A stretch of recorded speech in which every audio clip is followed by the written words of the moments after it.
Hello students, आज हम class 10th maths NCERT का चैप्टर नंबर 4 क्वाड्रेटिक इक्वेशन की एक्सरसाइज 4.1 का क्वेश्चन नंबर सेकंड सॉल्व करेंगे। क्वेश्चन नंबर सेकंड में वर्ड्स प्रॉब्लम है। इन वर्ड्स प्रॉब्लम को हमें पढ़ना है, समझना है, गिवन कंडीशंस के अकॉर्डिंग इक्वेशंस बनानी है, उन इक्वेशंस को फिर क्वाड्रेटिक इक्वेशन में सॉल्व करना है, कन्वर्ट करना है और फिर कन्वर्ट करने के बाद हम इसमें ये भी सीखेंगे कि क्वाड्रेटिक इक्वेशन को सॉल्व कैसे किया जाता है, कैसे उसका सॉल्यूशन निकाला जाता है। तो आइए क्वेश्चन पढ़ते हैं। The area of rectangular plot is 528 metre square. The length of the plot in metres is 1 more than its twice its breadth. By we need to find length and breadth of the plot. हमें एक rectangular shape में एक plot given है जिसका area हमें 528 metre square दे रखा है। Okay, हमें पता है कि एरिया ऑफ रेक्टेंगुलर का फॉर्मूला क्या होता है, length into breadth. Longest side is length and shortest side is breadth. Okay, now हमें कंडीशंस क्या गिवन है। The length of the plot in metres, जो प्लॉट की जो लेंथ दे रखी है वो उन्होंने किस में ले रखी है, मीटर्स में ले रखी है। तो जो लेंथ है, लेंथ को मैंने क्या मान लिया, एल। लेंथ जो है प्लॉट की वो क्या है, is 1 more then twice its breath. Means जो लेंथ है वो किसके बराबर है, 1 more then twice its breath. 1 मोर है मतलब एक ज़्यादा है, 1 किससे ज़्यादा है, जो भी ब्रेथ होगी। अब ब्रेथ को मैंने यहाँ पे बी लिया है तो मैं यहाँ पे बी लिखूँगी। जो ब्रेथ है, ब्रेथ का जितना भी ट्वाइस है, तो length is 1 more then twice its breath.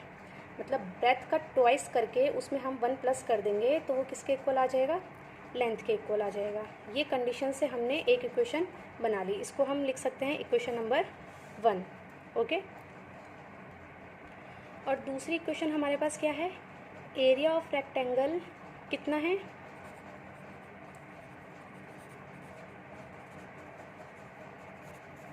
Area of rectangle कितना है, एल इंटू बी।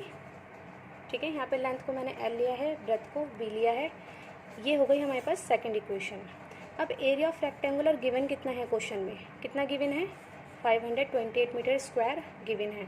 तो इस एरिया ऑफ रेक्टेंगल की जगह मैं क्या लिख सकती हूँ, 528 मीटर स्क्वायर, ये स्क्वायर एक मीटर स्क्वायर यूनिट में है, is equal to length into breadth. ठीक है, अब यहाँ पे इस वाली इक्वेशन में इक्वेशन नंबर फर्स्ट में, फर्स्ट से जो हमें लेंथ की वैल्यू मिल रही है, कितनी मिल रही है, L is equal to 1 + 2b। तो मैं यहाँ पे क्या रख सकती हूँ, इक्वेशन नंबर फर्स्ट अगर मैं यहाँ पे रख लूँ तो हमें सेम वेरिएबल में इक्वेशन मिल जाएगी। तो यहाँ पे लिखेंगे पुट इक्वेशन फर्स्ट हेयर। हम यहाँ पे क्या रख रहे हैं, इक्वेशन फर्स्ट हम यहाँ पे रख रहे हैं, तो हमें क्या मिलेगा, वी गेट 528 अपनी जगह पे रहेगा, इज़ इक्वल टू लेंथ की जगह हम 1 + 2b रखेंगे इक्वेशन फर्स्ट से। ये लेंथ है, यहाँ पे लेंथ की वैल्यू कितनी दे रखी, 1 + 2b, तो 1 + 2b। ओके, इंटू की जगह इंटू और ब्रेथ की जगह ब्रेथ। ये हमारे पास एक इक्वेशन आ गई जिसमें वेरिएबल कैसा है, सेम है। मैंने आपको बताया था कि क्वाड्रेटिक इक्वेशन किस फॉर्म में होती है, ax² + bx + c = 0। x कोई भी वेरिएबल है, x की जगह आप कोई भी एनी वेरिएबल रख सकते हैं। यहाँ पे मैंने यहाँ पे जो इक्वेशन बनाई है वो b वेरिएबल में बनाई है। अब इस इक्वेशन को हम सॉल्व करेंगे। इस इक्वेशन को सॉल्व करने के बाद क्वाड्रेटिक इक्वेशन में कन्वर्ट करेंगे और फिर सीखेंगे कि क्वाड्रेटिक इक्वेशन को सॉल्व कैसे किया जाता है स्टेप बाय स्टेप। तो ये सॉल्व कैसे होगा, 528 अपनी जगह, क्योंकि यहाँ पे तो सॉल्व करने के लिए कुछ है ही नहीं लेफ्ट हैंड साइड में, तो ये एज इट इज़ लिखा जाएगा। अब ब्रैकेट के बाहर b है तो ये b पहले फर्स्ट टर्म से मल्टीप्लाई होगा, फिर सेकंड टर्म से मल्टीप्लाई होगा। तो b × 1 कितना हो जाएगा, b + 2b × b, 2b²। Multiplication आना चाहिए इसके लिए, बहुत बेसिक है। ठीक है, अब हमें ये इक्वेशन मिल गई। अब ये इस इक्वेशन में हम देख रहे हैं, क्योंकि क्वाड्रेटिक इक्वेशन की पहचान क्या होती है, जो वेरिएबल है इक्वेशन में उस वेरिएबल की हाईएस्ट पावर अगर 2 है तो वो इक्वेशन क्वाड्रेटिक इक्वेशन कहलाती है। हमें इसमें क्वाड्रेटिक इक्वेशन ही बनानी थी। आई थिंक हमें मिल गई है अब क्वाड्रेटिक इक्वेशन, है ना। तो हम क्या करेंगे, इसको रीअरेंज कर देंगे। कैसे, इस 528 को हम राइट हैंड साइड में ले आएंगे, तो यहाँ पे 0 बचेगा, b की जगह b एज इट इज़ उतरेगा, plus b as it is लिखा जाएगा, 2b² भी, जिसके आगे कोई साइन नहीं होता उसके आगे हमेशा प्लस का साइन होता है, तो प्लस का 528 अगर हम यहाँ पे लेके आएंगे तो कितना हो जाएगा, -528। ठीक है, अब हमें ये इक्वेशन मिल गई। इसको हम थोड़ा और रीअरेंज करेंगे। अभी कैसे रीअरेंज करेंगे कि 2b² पहले लिखेंगे, फिर b की पावर 1 लिखेंगे, 1 वाली टर्म लिखेंगे, फिर 528 = 0। ये हमें किस फॉर्म में मिल गई, इस फॉर्म में मिल गई है हमें, ax² + bx + c = 0।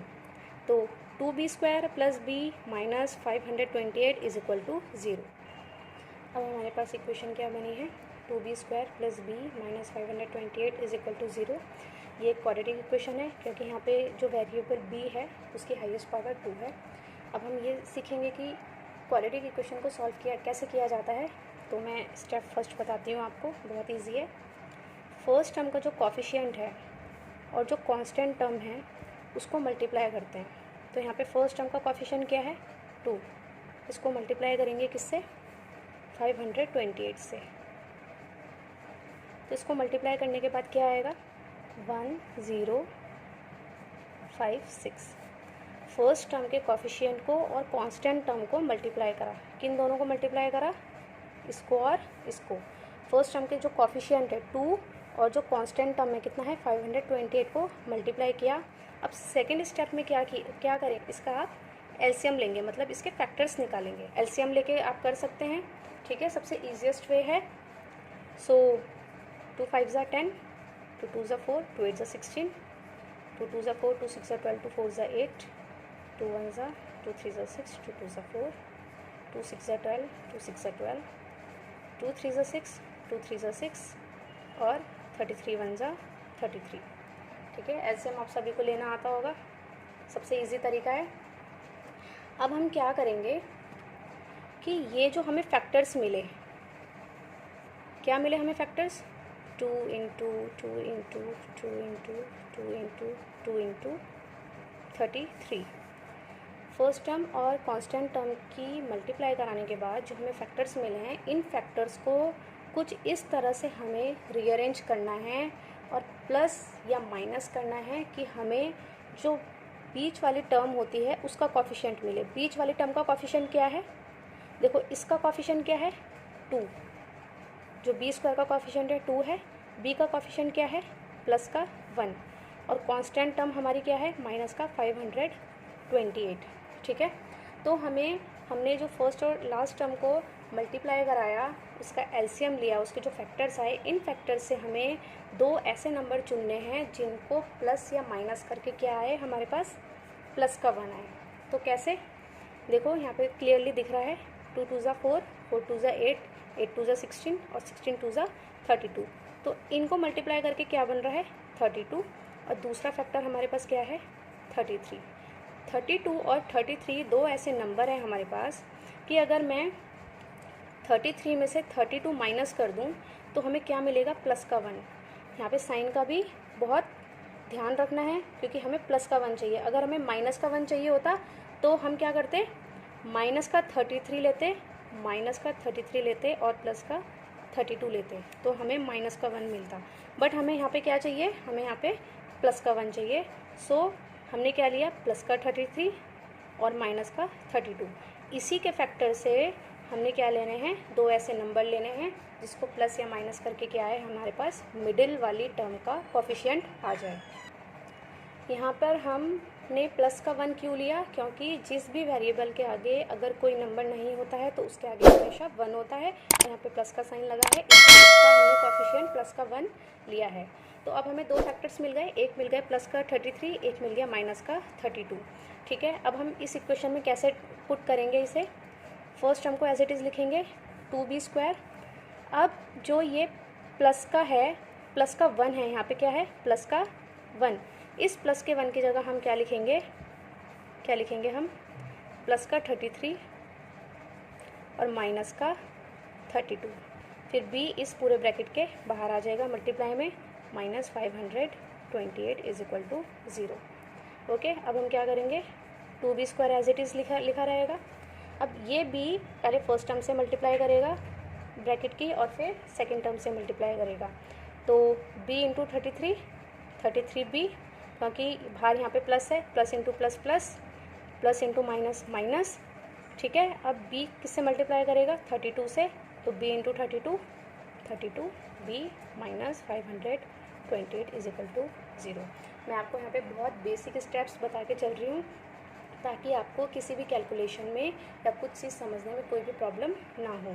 अब क्या करेंगे, अब इसमें से देखिए क्या कॉमन आ सकता है, b कॉमन आ सकता है, ठीक है।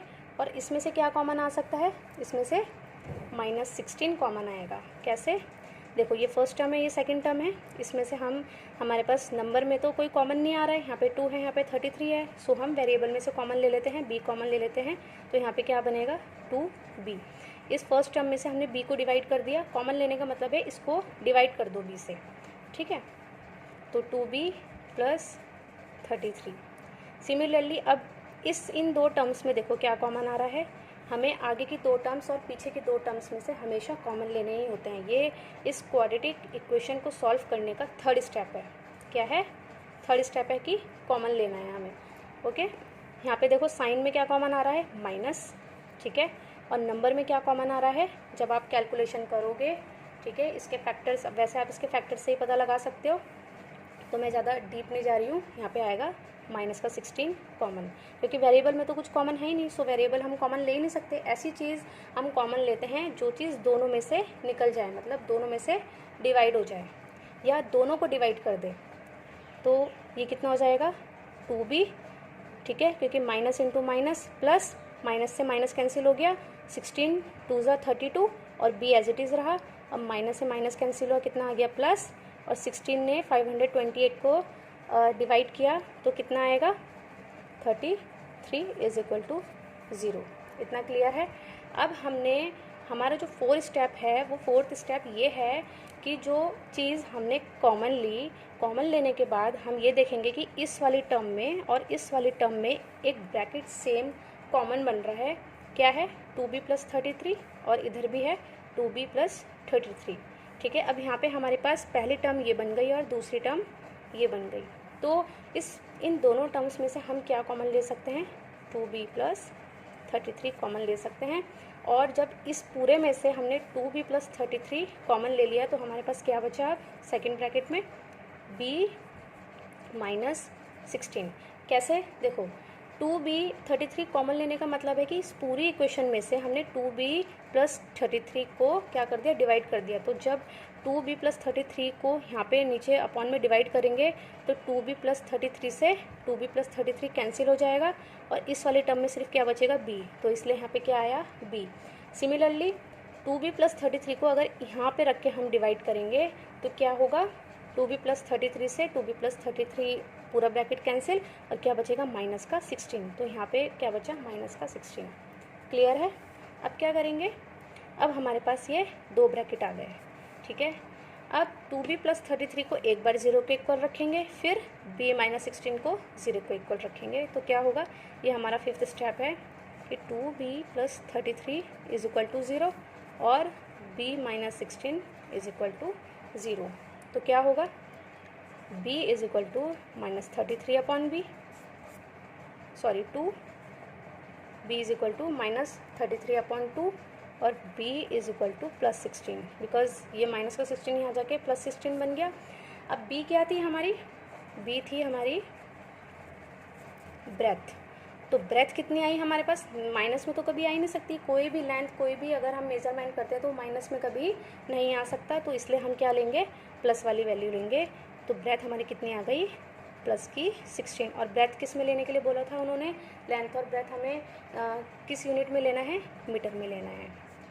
तो ब्रेथ 16 आ गई। अब हमें क्या फाइंड करना था, जो मेन क्वेश्चन में पूछा गया है, हमें लेंथ फाइंड करनी है और ब्रेथ फाइंड करनी है। तो ब्रेथ तो हमें मिल गई, इतना कितनी आई 16 आई। लेंथ कितनी थी, इक्वेशन फर्स्ट क्या थी हमारी, इक्वेशन फर्स्ट थी L is equal to 1 plus 2b, अब हमारे पास b की वैल्यू कितनी आ गई, 16 आ गई। इस b की वैल्यू को हम इस वाली इक्वेशन में रखेंगे तो हमें लेंथ भी मिल जाएगी। So l is equal to 1 plus 2 into b, b कितना है 16 है। l is equal to 1 plus 16 टू ज़ा 32, तो l कितनी आ गई 33। ठीक है। सो हमारे पास लेंथ कितनी आ गई 33 मीटर एंड ब्रेथ आ गई हमारे पास 16 मीटर। यही हमारा सॉल्यूशन था। तो आपको समझ आया कि क्वाड्रेटिक इक्वेशन को कैसे सॉल्व करते हैं स्टेप बाय स्टेप। ठीक है। सो इसी तरह से अब हम वर्ड्स प्रॉब्लम को पढ़ेंगे, उसको समझेंगे, जो गिवन कंडीशन है उसके अकॉर्डिंग इक्वेशन बना के उसको क्वाड्रेटिक इक्वेशन में कन्वर्ट करके फिर यही प्रोसीजर है उसको हमेशा सॉल्व करने का। अगर आपको वीडियो अच्छा लगा हो तो लाइक करें, कमेंट करें, शेयर करें और बेल आइकन पर प्रेस करना ना भूलें। Thank you.